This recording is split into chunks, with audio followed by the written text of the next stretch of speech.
été élevé comme un chien de combat. Puis même, il y a des chiens de combat qu'on traite mieux que ça. Pas mal mieux que ça.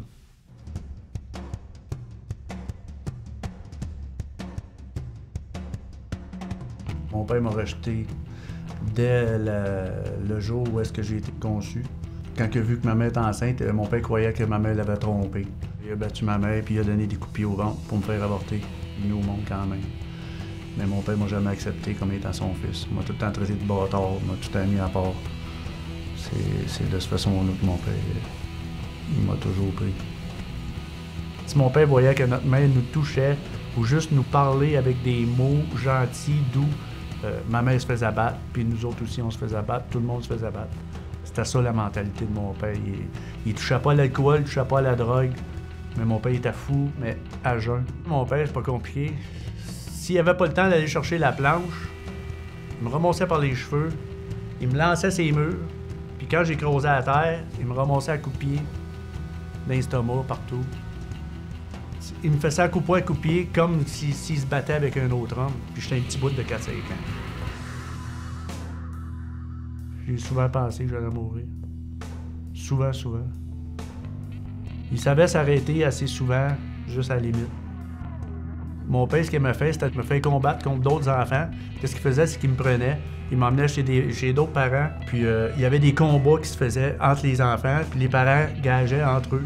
Puis j'avais tellement peur de décevoir mon père, de perdre un combat, puis de voir mon père déçu devant ses amis, que je pense que j'ai jamais perdu de combat devant mon père. Jamais. Quand même que j'étais à terre, que j'étais plus capable, mais je venais tout le temps à bout de l'avoir, le petit garçon, parce que je préférais avoir affaire à ce garçon-là qu'avoir affaire à mon père une fois rendu chez nous. Pour moi, c'était la seule place que je pouvais sentir que je pouvais satisfaire mon père. Fait que dans ma petite tête d'enfant de 4 ans, j'étais content de rendre ce service-là à mon père. De voir qu'il était fier de moi. C'était le seul endroit où je pouvais voir que mon père avait une genre de fierté pour moi. C'était quand je pouvais gagner ces combats-là, puis qu'il disait « Regardez mon gars, hein, regardez mon gars ». Fait que tu sais, j'ai été élevé hein, avec ça, de la violence, tout le temps avec de la violence, de la violence. J'avais jamais osé dire à personne à l'école, ni à nulle part d'autre, ce que mon père nous faisait.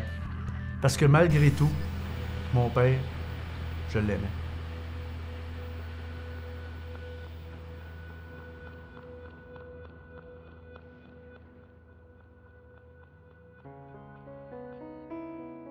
Ma mère se faisait battre souvent. Parfois, elle avait peur pour sa vie. Il y a un fameux soir où est-ce que ma mère, encore une fois, venait de se faire battre. Elle avait peur pour sa vie. Donc, elle s'est sauvée de la maison. Qu'est-ce que mon père a fait? Il a demandé à nous autres, à moi et mes 4 frères et sœurs, d'embarquer dans la voiture pour aller rejoindre ma mère. Il pleurait. J'étais écœuré de la vie. À chaque fois que là, ma mère partait, il s'en voulait, là, tout à coup. Puis là, c'était la fin du monde. Puis là, il était prêt à tout faire pour avoir ma mère. Mon père parlait souvent de vouloir mourir. Il était tanné de la vie. Puis... Donc là, il dit, tant qu'à mourir, on va mourir ensemble. Puis il a donné un coup de roue de la voiture, puis il est allé fesser le char qui s'en venait face à face. Et puis le monsieur de l'autre char, il est mort. Nous, on n'est pas morts, mais on était bien maganés. On pleurait, on criait aux gens sur le bord de la rue de venir nous aider. Il n'y a personne qui venait nous aider. Mon père était à sa connaissance dans le char. 1 an plus tard, mon père, il a fallu qu'il passe à la cour pour l'accident de voiture. En arrivant à la cour, ma mère lui a dit qu'elle était pour passer aux aveux tout ce que mon père nous faisait subir, que là, c'était vraiment fini. On allait refaire notre vie sans lui, qu'il allait aller en prison. Puis mon père, il n'a pas aimé ça. Il a dit à ma mère, ben, si t'es pour me stouler de tout ça, ces affaires-là, dis-le tout de suite, puis je vais aller me mettre une balle dans la tête à la place. Puis ma mère, ben, tannée, que, tu sais, mon père il se menaçait souvent de se suicider. Elle a fait comme, regarde, tu veux te tuer, là, vas-y. Mais cette fois-là, il est parti, puis il l'a fait, vraiment. L'accident, c'était grave, mais le suicide à mon père, ça a été le plus gros morceau que j'ai eu à vivre dans ma vie. 3 mois après le suicide à mon père, j'ai été placé dans un centre pour jeunes délinquants. J'avais plus peur de personne, là, tout à coup. À part que mon père, j'avais peur de personne. Je vivais avec tellement de colère, de rage, puis en dedans de moi, là, que c'était plus fort que moi. Je frappais sans m'en rendre compte. Je me suis mis à vendre de la drogue. Je faisais pousser, Puis je vendais mes récoltes à moi. C'est un métier qui m'a rendu sur le nerf tellement. J'en ai fait un burn-out de ça, là, de tout le temps m'en aller. Et la police, dit « Oh non, c'est quoi le char? » Mais j'arrive là-bas, y a-tu du monde qui va m'attendre avec des battes de baseball pour me frapper puis ramasser mes affaires, tu sais? Je savais que j'étais pas correct. Je savais que j'étais pas correct, mais même si je voulais faire comme il faut, on me l'avait pas appris. Quand elle était petite, ma fille avait peur des fois le soir d'aller se coucher, des bébites. Puis moi, je la rassurais en lui disant que Jésus, faites-en pas, il est là. Il est partout en même temps, il voit tout en même temps. Puis Jésus, il permettra pas qu'il y ait des monstres là, dans ta chambre. Puis j'y parlais là, de Jésus là, élogieusement. Moi, Dieu, là, c'était un mythe. C'était un mythe, comme le Père Noël. Moi, c'est ça que je pensais à ce moment-là. Jusqu'au jour où est-ce que ma fille de 25 ans, elle m'appelle un bonsoir pour me demander « Allô, papa, est-ce que t'aimes toujours Jésus? » Pourquoi tu me demandes ça? Ben, c'est parce que je vais dans une église qui est full cool, puis c'est plein de jeunes, puis c'est le fun. Est-ce que t'aimerais ça venir demain matin avec moi assister à une prêche? J'ai dit oui, je vais y aller. Puis c'était dans le seul but de pouvoir passer un bout de temps avec ma fille. Mais tout le long que j'étais assis, la prêche, tout ce qu'il disait, c'était tout pour moi. Là. T'es tanné d'être dans la misère? T'as besoin d'un sauveur? T'avoues que par toi-même, t'es pas capable d'en sortir? Tout ce que t'essayes de faire, ça mène à rien? Puis c'est de ça que je vivais. Ça fait 3 semaines que je vais à Acts 21, que j'entends parler de Dieu. J'étais dans ma voiture, puis... tu sais, écœuré de la vie, là. Tanné, là, je suis écœuré, je suis tanné. Je frappe dans mon char. Je frappe sur le top, je frappe sur le dash, puis là, je dis « Viens me chercher, je veux que tu viennes me chercher, là. Tu le vois que je suis écœuré, là. Je suis à bout de la vie, là. T'es capable de tout? Ben, viens me chercher, là. Arrête de niaiser, puis viens me chercher right now! »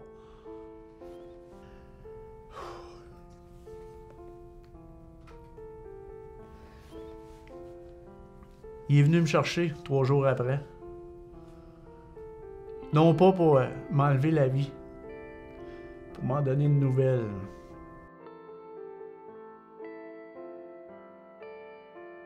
Et j'avais un petit chalet. Et puis dans ce cabane-là, j'étais en train de faire la transformation de marijuana en huile de cannabis. Puis ça prend beaucoup de nafta. Du nafta, c'est un gaz qui est très volatile. Puis du nafta, là, j'en avais comme 30 gallons. Dans une petite pièce d'environ 8 pieds par 5 pieds. Là. Et puis, j'étais en train de faire la popote, puis tout à coup, tout a explosé. Kaboum! Le chalet a explosé au complet. Je me suis fermé les yeux comme ça, puis là, sur le coup, je pensais que j'étais en train de brûler. J'étais sûr que j'étais en train de griller, j'étais en train de mourir. Puis après 2, 3, 4 secondes, je sentais pas encore la chaleur. Puis je me suis ouvert un œil comme ça. Puis en ouvrant mon œil, j'ai vu le feu autour de moi. Le feu, là, il était tellement épais, dense, là, que je pouvais le voir, une boule de protection qui me protégeait. Puis j'étais sûr que, étant donné que le feu t'approche de même, que ça allait me brûler quand même, mais je sentais même pas la chaleur. C'était frais, comme d'un frigo. Rendu dehors, je regardais mon chalet, puis il brûlait. Je me suis regardé. Je portais des gants pour faire le travail. Les gants étaient troués, brûlés, là, troués partout. On voyait ma chair en dessous. On regardait ma chair, elle n'était pas brûlée. Même pas mes poils. Juste comme j'étais en train de penser à ça, j'ai comme une chaleur apaisante qui m'a rentré. Pas la chaleur du chalet qui brûlait. Une chaleur par en dedans que j'ai sentie. Apaisante, là. Je me sentais aimé. Mon chalet brûlait, puis je m'en foutais. J'étais en paix. J'étais totalement heureux. Puis là, je cherchais pourquoi c'est pas normal, Alain. Ton chalet, après brûlé, tes biscuits à gaz dedans, tous tes outils. J'étais en train de tout perdre. Puis je ressentais une paix énorme comme j'avais jamais senti en dedans de moi. Puis là, je me suis dit, voyons, qu'est-ce qui se passe? Puis là, j'entendais mission, mission. Voyons, je suis tout seul dans le bois, il n'y a pas personne qui me parle. Puis là, j'ai entendu, puis clairement, très clairement, Je t'ai sauvé car j'ai besoin de soldats comme toi pour sauver le plus d'âmes possible. J'ai fait aïe aïe. Dans ma tête, je me suis demandé, ben coudonc, qui c'est qui me parle? Puis c'est là que j'ai entendu, je suis ton Dieu, celui qui est. J'ai toujours su que Dieu m'aimait. J'ai toujours su.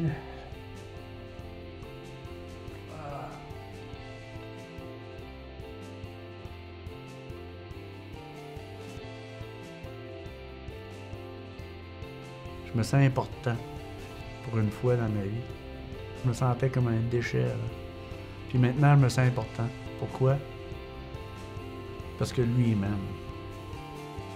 Je veux que les gens puissent voir que quand même qu'ils ont été tout croche dans leur vie, quand même qu'ils ont fait 10 000 affaires, qui pensent que ah non, moi le Seigneur il me sauvera pas, moi je mérite pas d'être aimé, je mérite pas. J'ai fait des gaffes que Dieu, je pense pas qu'il puisse pardonner. Mais moi j'ai la preuve aujourd'hui, il y a rien que Dieu ne peut pas pardonner. Moi, il m'a pardonné tout. Fait qu'il est capable de pardonner tout à n'importe qui. Mon nom est Alain Rodrigue et je suis 2 viandes.